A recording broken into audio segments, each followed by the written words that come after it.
सुनिए सब लोग, आज मैं आपको अब तक बताई गई सबसे महान कहानियों में से एक महाभारत की यात्रा पर ले जाने के लिए उत्साहित हूँ।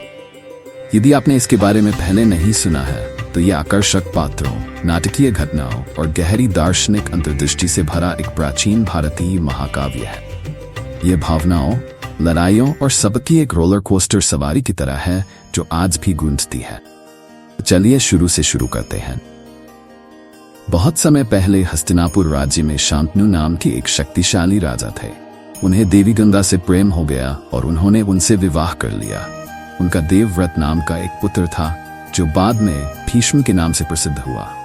भीष्म ने ब्रह्मचर्य की प्रतिज्ञा ली और सिंहासन पर अपना अधिकार त्याग दिया ताकि उनके पिता दूसरी महिला सत्यवती से विवाह कर सकें। बहुत निस्वार्थ है ना।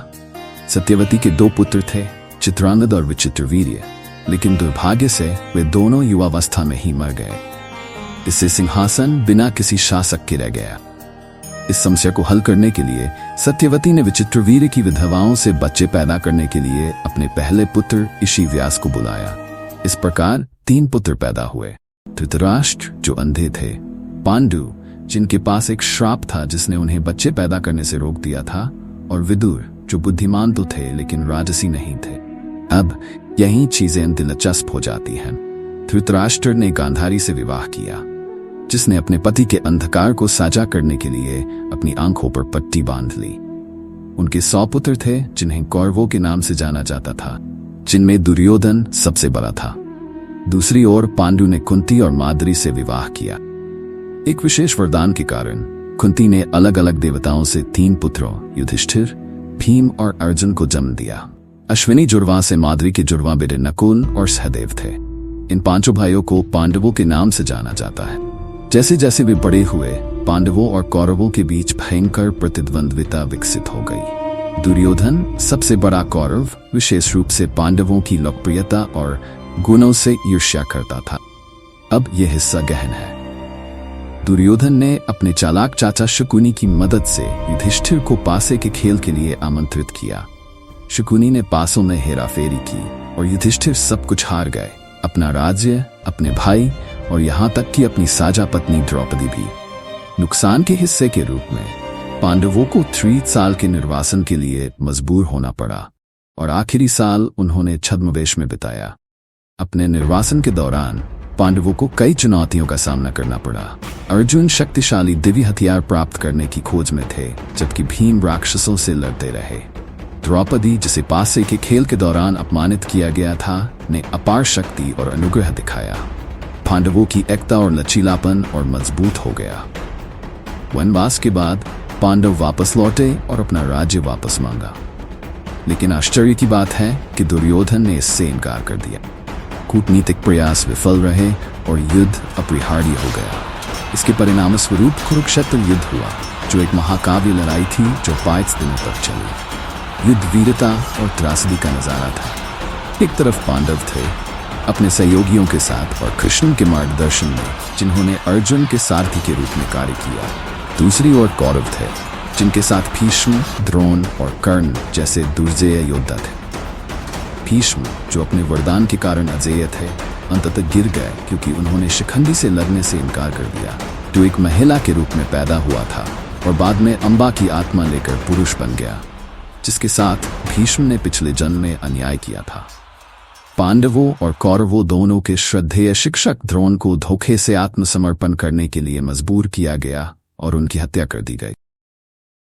सबसे दुखद नायकों में से एक कर्ण ने यह जानते हुए भी कि वह कुंती का ज्येष्ठ पुत्र और पांडवों का बड़ा भाई था, बहादुरी से युद्ध किया। वह अर्जुन के हाथों मारा गया। अंतिम मुकाबला भीम और दुर्योधन के बीच था।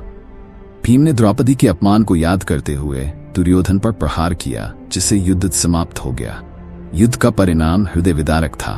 पांडव जीत गए, लेकिन बड़ी कीमत पर। युद्ध का मैदान दोस्तों और परिवार के शवों से भर गया था। युधिष्ठिर, जो अब राजा थे, ने बुद्धिमानी और न्यायपूर्वक शासन किया, लेकिन जीत खोखली महसूस हुई। अंततः सांसारिक जीवन से थककर पांडवों ने अपना राज्य त्यागने का निर्णय लिया। वे मुक्ति की तलाश में हिमालय की यात्रा पर निकल पड़े। एक एक करके सभी गिर गए। केवल युधिष्ठिर को छोड़कर बाकी सभी स्वर्ग के द्वार तक पहुंच गए। वार पर युधिष्ठिर को धर्म की अंतिम परीक्षा का सामना करना पड़ा। उन्होंने स्वर्गीय सुख सुविधाओं के स्थान पर अपने वफादार कुत्ते को चुना, जिससे उनकी अटूट धार्मिकता साबित हुई। स्वर्ग में उनका स्वागत किया गया, जहां वे अपने भाइयों और द्रौपदी से मिले। महाभारत महज एक कहानी से कहीं अधिक है। ये ज्ञान का खजाना है। ये मानव स्वभाव की जटिलताओं, अच्छे और बुरे के बीच शाश्वत लड़ाई, धर्म के महत्व की पड़ताल करता है।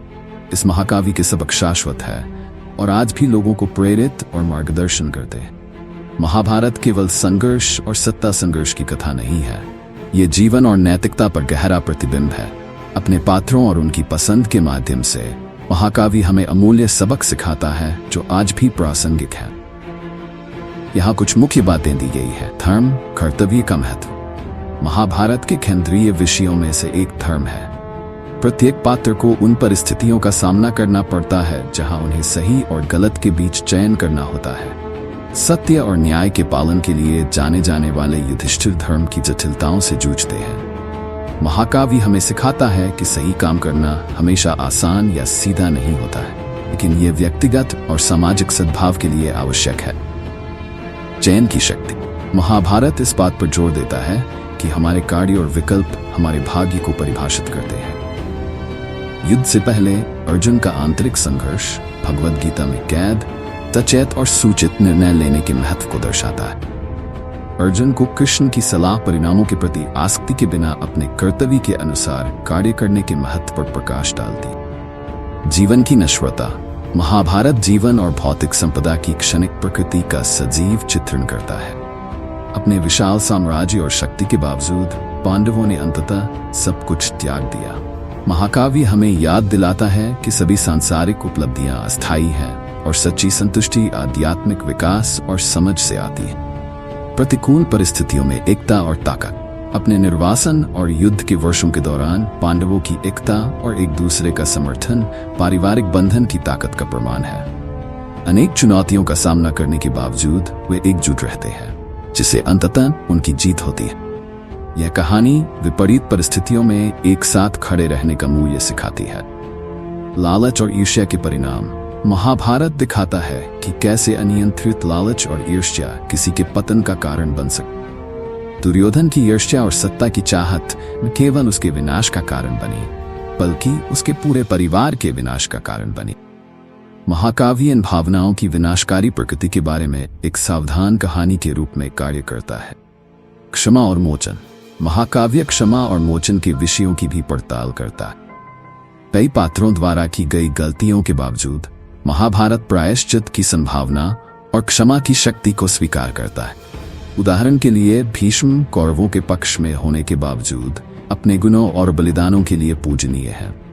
महाभारत ने भारतीय संस्कृति और उससे परे एक अमिट छाप छोड़ी है। इसकी कहानियों को साहित्य और रंगमंच से लेकर टेलीविजन और फिल्मों तक विभिन्न रूपों में दोहराया और रूपांतरित किया गया है। महाकाव्य की शिक्षाएं लोगों को अपने जीवन और अपने आसपास की दुनिया पर विचार करने के लिए प्रेरित करती रहती है। महाभारत का सबसे महत्वपूर्ण पहलू इसकी समग्रता है। यह सिर्फ राजाओं और योद्धाओं के जीवन पर केंद्रित नहीं, यह महिलाओं, संतों और आम लोगों के अनुभवों और दृष्टिकोणों को भी आवाज देता है।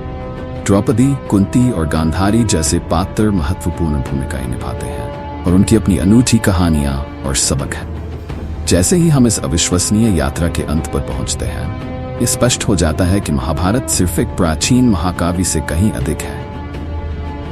यह आत्मा की यात्रा है जो मानवीय भावनाओं, नैतिक दुविधाओं और सत्य की शाश्वत खोज की गहराई की खोज करती है। चाहे आप कहानी से परिचित हों या पहली बार सुन रहे हों, सीखने और विचार करने के लिए हमेशा कुछ नया होता है। मुझे आशा है कि इस पुनर्कथन से आपको महाभारत की गहरी समझ और सराहना मिली होगी। ये एक कालजयी कहानी है जो पीढ़ियों और संस्कृतियों के दर्शकों के बीच गूंजती रहती। इसलिए अगली बार जब आप किसी कठिन निर्णय का सामना कर रहे हो या जीवन के रहस्यों पर विचार कर रहे हो, तो महाभारत के ज्ञान और उससे मिलने वाले सबक को याद करें। इस महाकाव्य यात्रा में मेरे साथ शामिल होने के लिए धन्यवाद। अगर आपको ये कहानी अच्छी लगी हो तो इतिहास और पौराणिक कथाओं की अधिक आकर्षक कहानियों के लिए इसे लाइक, शेयर और सब्सक्राइब करना न भूलें। अगली बार तक जिज्ञासु बने रहें और अतीत के आश्चर्यों की खोज करते रहें।